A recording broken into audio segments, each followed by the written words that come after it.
Hello guys, welcome back to my channel. বেশ অনেক কয়েকদিন পরই তোমাদের রেসিপি শেয়ার করছি। কিছু কারণবশত শেয়ার করা হয়নি, তো আজকে আমি তোমাদের দেখো খুব সহজ পদ্ধতি চিকেন পরোটা। দেখো আমি কিছুটা চিকেন নিয়ে নিয়েছি। চিকেনটা সলিডই বেছে নিয়েছি, হাড়টা কমই রয়েছে।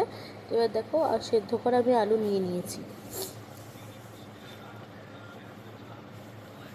আর আমি একটা জায়গায় জল দিয়ে দিচ্ছি, ওর মধ্যে কিছুটা নুন দিয়ে দেবো, দিয়ে চিকেনগুলো দিয়ে দেবো সেদ্ধ হওয়ার জন্য।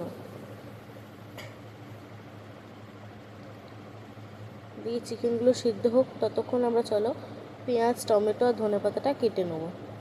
দেখো আমি টমেটোটা একটু কেটে নিয়ে হাত দিয়ে স্ম্যাশ করে নিয়েছি।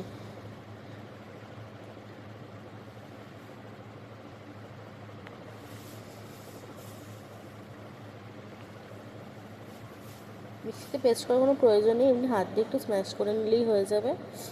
এবার দেখো আমি কড়া বসিয়ে দিয়েছি।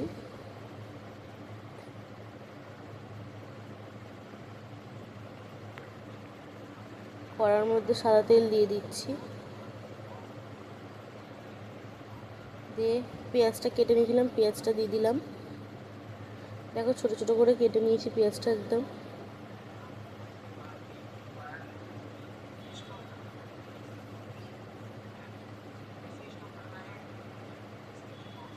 পেঁয়াজটা আমি দেখো লাল লাল করে ভেজে নিয়েছি।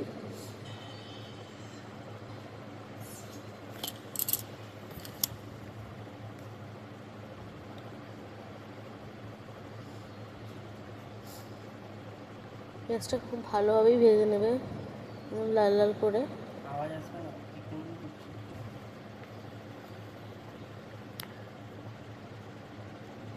এখন পেঁয়াজটা ভাজা গেছে, এর মধ্যে দিয়ে দিলাম আদা রসুনের পেস্ট।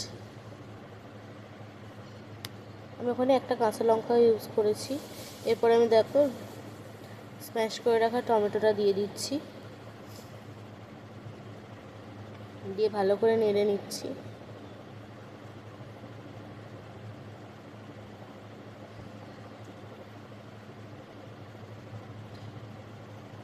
এবার এর মধ্যে একটু নুন, স্বাদ মতো নুন দিয়ে দিচ্ছি।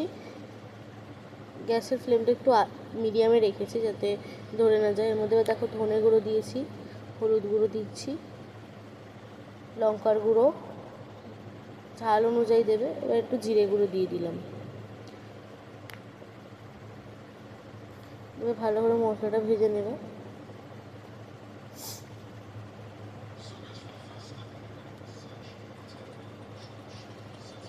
এবার আমি চিকেনটা দিয়ে দিচ্ছি। চিকেনটা সিদ্ধ করার পর আমি ছাড়িয়ে নিয়েছি, যে ছোটোখাটো হাড়গুলো ছিল সেই হাড়গুলো আমি ফেলে দিয়েছি।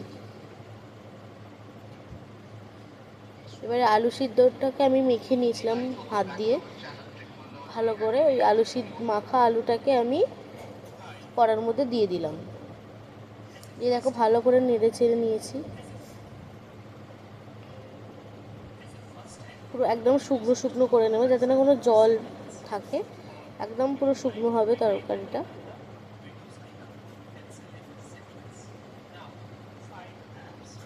আমি একটু রঙের জন্য জাস্ট কাশ্মীরি গুঁড়ো লঙ্কা ইউজ করেছি, তোমরা চাইলে ইউজ করতেও পারো, নাও করতে পারো।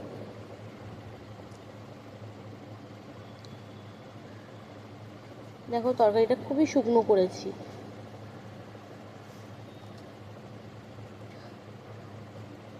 এক ফোঁটাও জল নেই তরকারির মধ্যে।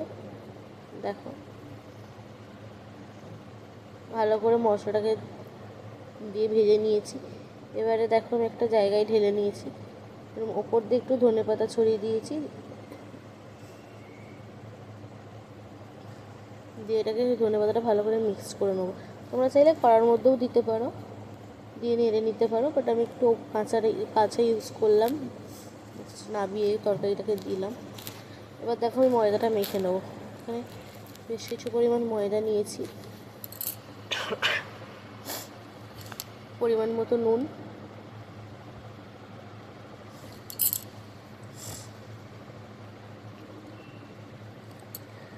একটু স্বাদ মতো চিনি দিয়ে দিচ্ছি।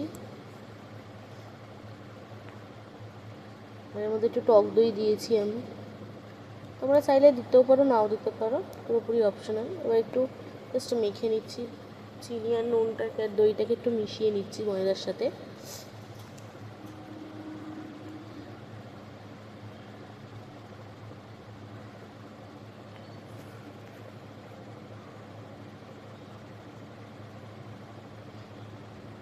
এবার দেখো অল্প অল্প করে জল দিয়ে দিয়ে আমি ময়দাটাকে মেখে নিচ্ছি।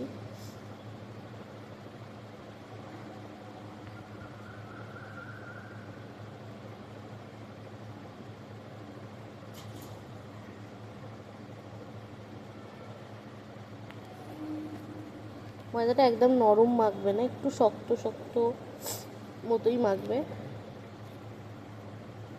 একদম নরম করে মাখবে না। দেখো ময়দাটা মাখা হয়ে গেছে মোটামুটি। আমি আর একবার ভালো করে ময়দাটাকে চটকে নিচ্ছি যাতে ময়দাটা ফেটে না যায়। এবার দেখো ময়দাটা একদম রেডি। লেচি করে নিচ্ছি, মিডিয়াম সাইজের লেচি করছি, না খুব বড় না খুব ছোট। আমি গোল করে নিচ্ছি লেচিগুলোকে।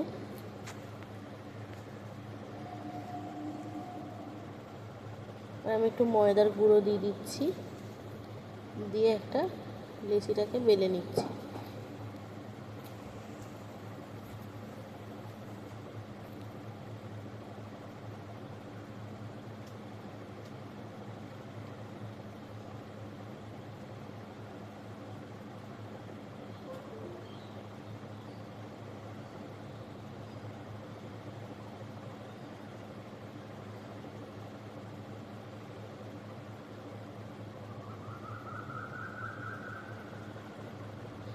আমি একদম মিডিয়াম করে বেলে নিয়েছি, খুব বড়ও বেলিনি খুব ছোটও বেলিনি। দেখো একটা বেলে আমি রেখে দিলাম। আমি আবার একটু ময়দা নিয়ে নিচ্ছি, নিয়ে আবার আর একটা লেচিকে বেলে নেবো।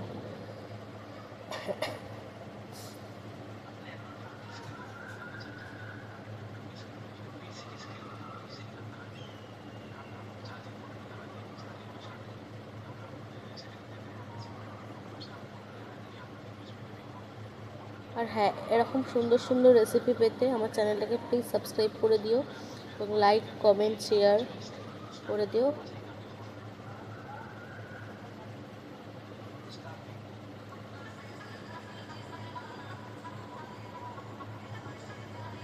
দেখো আমি আর একটা রুটি বেলে নিয়েছি।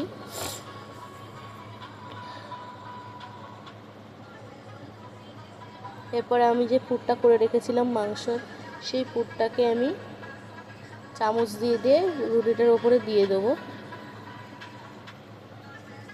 আমি ভালো করে দিয়ে দিচ্ছি পাতিয়ে পাতিয়ে।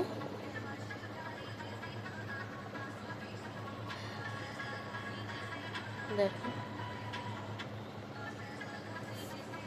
আমি পুরটা দিয়ে দিয়েছি। এবার যে বেলে রেখেছিলাম রুটিটা, সেই রুটিটা নিয়ে আমি ওপর দিয়ে ঢাকা দিয়ে এরকম দেখো হাত দিয়ে চেপে চেপে মুখটা বন্ধ করে দিচ্ছি। এবার আমি দেখো একটা তোমাদের ডিজাইন দেখাবো। দেখো আঙুল দিয়ে ময়দাটা দুটো রুটিকে ঘুরিয়ে ঘুরিয়ে আমি মুড়ে দিচ্ছি যাতে না পরোটাটা খুলে যায়। দেখো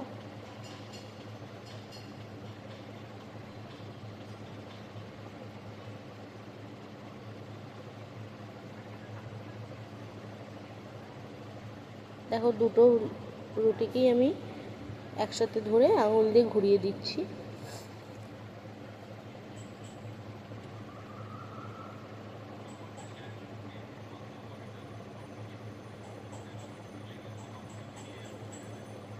দেখো আমার মোড়া হয়ে গেছে।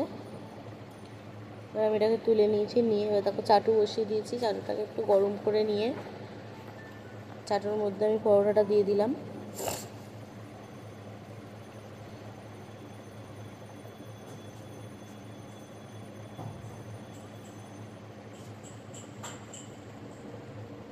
দু পিঠ একটু ভেজে নেবো হালকা করে।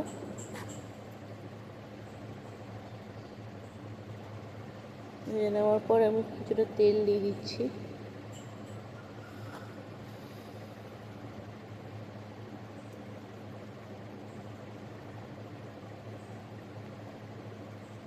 তেল দিয়ে দেখো ভালো করে ভেজে নেবো।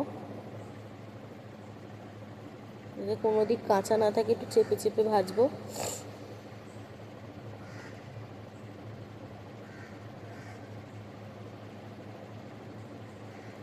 দেখো লাল লাল করে ভাজছি পরোটা।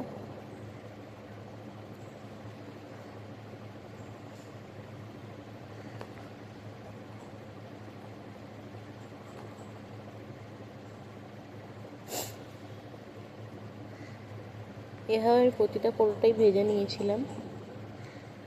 দেখো পরোটা ভাজা হয়ে গেছে।